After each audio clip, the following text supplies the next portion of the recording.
quero começar falando quem foi Von Mises, né? Quem foi essa pessoa que a gente escuta tanto falar, ela tem até muro da cidade pichado, né? Menos Marx, mais Mises, né? E a gente escuta tanto falar dessa pessoa. Eu acho que a melhor definição de Mises, quem escreveu a frase que define melhor esse personagem, foi o professor Guido Wiesmann, que é professor da Universidade de Paris e responsável pela bibliografia mais completa do Mises. É um livro de mais de 1.200 páginas, onde o nome do livro é esse adjetivo, esse nome que ele dá para Mises: o último cavaleiro do liberalismo. Por que o último cavaleiro do liberalismo? Se a gente está falando de tantos liberais surgidos no Brasil, ele é considerado o último. Porque Mises, só para nós termos uma contextualização histórica, o Mises ele vai ser aluno de Bumbawerk. Bumbawerk foi aluno de Menger. Então Menger foi um dos responsáveis pela Revolução Marginalista no final do século XX. Bumbawerk vai escrever o principal livro que nós temos hoje. Não existe um livro sobre teoria de capital tão completo como o do Bumbawerk, que é Capital e Juros, né? Capital and Interest. E um dos alunos mais brilhantes de Bumbawerk foi Mises, que teve um dos importantes ensaios dele, escrito em 1912. Veja bem, nessa época, era uma época em que era efervescente e era quase que unanimidade ideias socialistas. Mises foi considerado o último cavaleiro do liberalismo, porque justamente era um apelido pejorativo que ele recebia. Olha lá, o último doido que defende essa ideia liberal. Hoje não existe mais esse tipo de ideia, né? E Mises combateu sozinho um momento onde o socialismo teve duas vertentes extremamente extremas. Nós tivemos o comunismo de Stalin e tivemos o nazismo de Hitler, dois lados extremos do socialismo. Não acreditem no fantástico, tá? Nazismo não é extrema-direita, tá? Esquece essa ideia, tá? E é engraçado falar de nazismo e a minha apreciação por Mises como economista, né? É engraçado a gente ver grandes nomes como Schumpeter e outros grandes economistas, Hayek, Buchanan, ganhadores de prêmio Nobel, vários ganhadores de prêmio Nobel citam Mises, e Mises é tão pouco estudado no Brasil. E um homem que como economista, para mim, foi muito importante, porque em 1912, como eu disse, ele escreve no seu livro muito importante, um artigo, né, a Teoria do Capital, Money and Credit. É um livro, um texto que Mises vai escrever, onde ele fala do problema das moedas fiduciárias, o problema de como os bancos centrais estavam conduzindo a economia da época. Era quase que um prelúdio do Mises dizendo a crise de 29, como ela iria acontecer.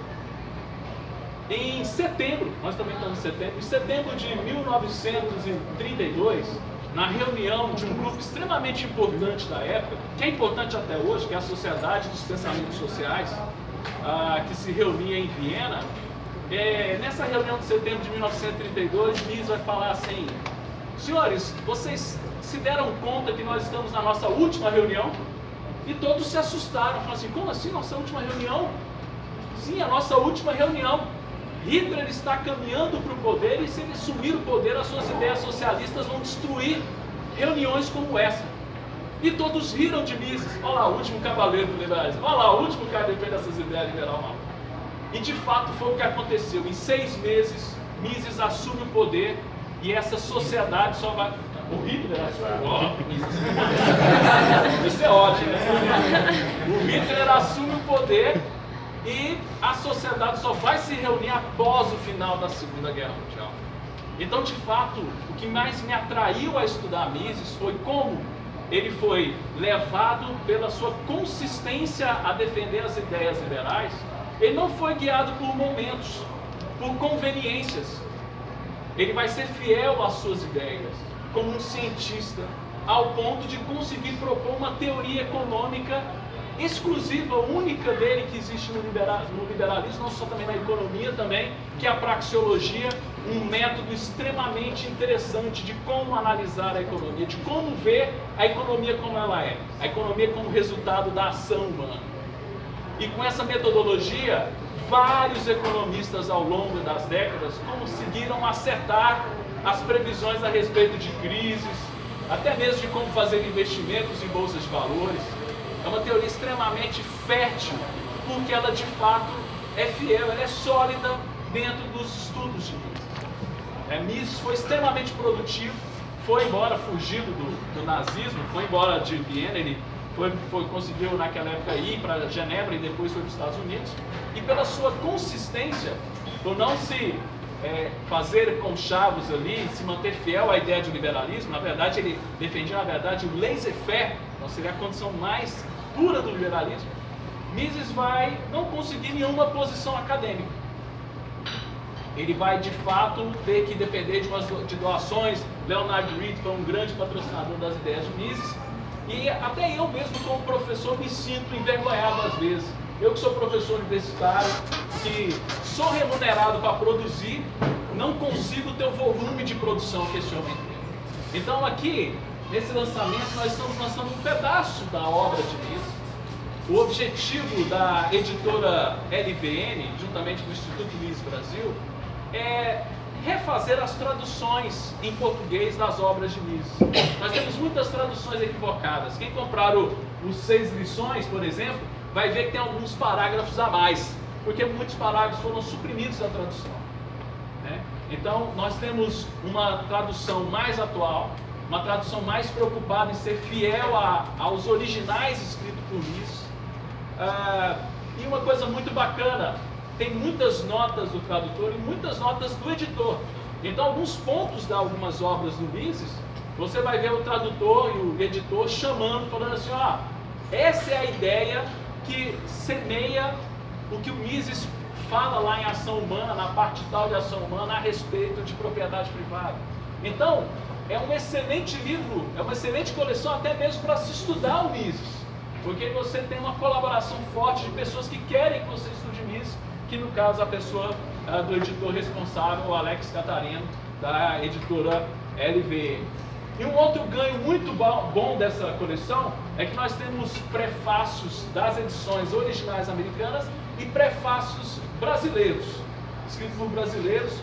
Algumas edições têm pós-fácios, então alguns textos sobre a história do Mises, por exemplo, a gente vai ter textos do Hope, você vai ter Gary North, né? Gary North, para mim, eu admiro muito, principalmente no Brasil, que a gente está construindo uma ideia de que liberalismo e religião não tem nada a ver, né? Que são distintos, né?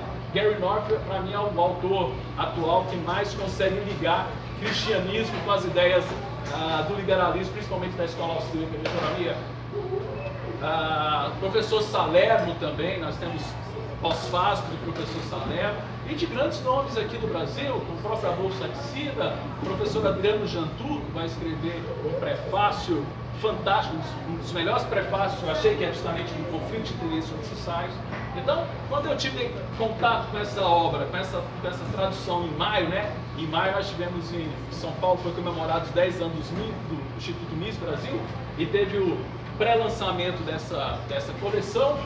Eu peguei a minha coleção, eu devorei, eu acho que já está tudo rabiscado, porque a gente vê uma diferença grande, uma diferença muito importante em relação às traduções que foram feitas no passado, lá em 1980, que não tinha uma preocupação, era uma vontade de se traduzir o mais rápido possível, mas não tinha assim, uma preocupação forte. Eu combinei com os meus colegas de cada um falar especificamente de um livro específico aqui do Mises. E o livro que eu mais gostei, justamente porque ele não tinha até então em português, e eu gostei muito da tradução dele, foi o livro Lucros e Perdas. Lucros e Perdas é um texto importante, porque foi a palestra que o Mises deu na conferência de 1951 da reunião da Mont Pelerin Society. Mont Pelerin Society, que é uma importante sociedade que existe até hoje, defesas liberais. Os grandes, né? Nós temos grandes nomes que são filiados, Hayek, né? Nós temos hoje, eu acho que o brasileiro que está na Mont Pelerin Society é o professor, o reitor hoje da Metodista, né? Que é uma grande apoiadora das ideias liberais no Brasil. Em Lucros e Perdas, o Mises vai falar de um lado que a gente quase não fala do empresariado, que é da perda, dos riscos que o empresário corre para poder... A gente, quando fala de empresário no Brasil, A gente fala do empresário ganancioso, do cara que quer passar a perna em todo mundo, né? O capitalista malvadão, a exploração. E aí a gente faz alguns questionamentos, né? Qual que é a função social do lucro? Né? E aí queremos socializar o lucro. Mises vem falar o seguinte: e as perdas? Vamos socializar as perdas também? E o risco? Né? Então, nesse livro vai se retomar até de uma forma muito interessante, você vai ver a pegada do Mises ali dentro da perspectiva do futuro imprevisto que o empresário enfrenta e faz essa análise de uma forma científica, tal qual ele sempre faz em todas as suas obras. Então nos convida a entender o risco do empresário. E é engraçado, no Brasil nós temos a maior morte de empresas em menos de 5 anos e parece que para a gente não é óbvio o tamanho do risco que o empresário precisa correr para apreender e o tanto que nós precisamos de cada vez mais de pessoas com pensamento empreendedor, com pensamento capitalista para poder salvar a economia brasileira, né? Então é uma leitura extremamente agradável. Eu acho que o livro, o meu devia ter trazido, ele já está todo amassado, todo cheio de dobra nas páginas, todo rabiscado, porque chegou uma hora que eu desisti de rabiscar. Falei assim, não dá para aproveitar tudo aqui, você vai ficar marcando, né? Isso aqui é importante, isso aqui não é e tal. Então, incrível, realmente um livro muito bom, recomendo também, de todos, é um nome que eu falo, claro, a recomendação. Qual que você recomenda, Adriano? Eu recomendo 7, você comprar os 7 ali, esperar os outros 8 sair para comprar, porque são obras realmente férteis do Mises, de alguém que não estava sentado no seu conforto numa cadeira da universidade, não tinha um grupo de amigos, não tinha um Ronald Reagan como presidente, não tinha uma Margaret Thatcher como primeiro-ministro, né? Ele escreveu a maior parte das suas obras de forma solitária, defendendo uma ideia que ninguém acreditava e que hoje, senhoras e senhores, é o único caminho para a salvação da economia do nosso país. Muito obrigado pela atenção de vocês. Vou passar agora para o Alexandre, para ele fazer uma breve apresentação aí. Obrigado.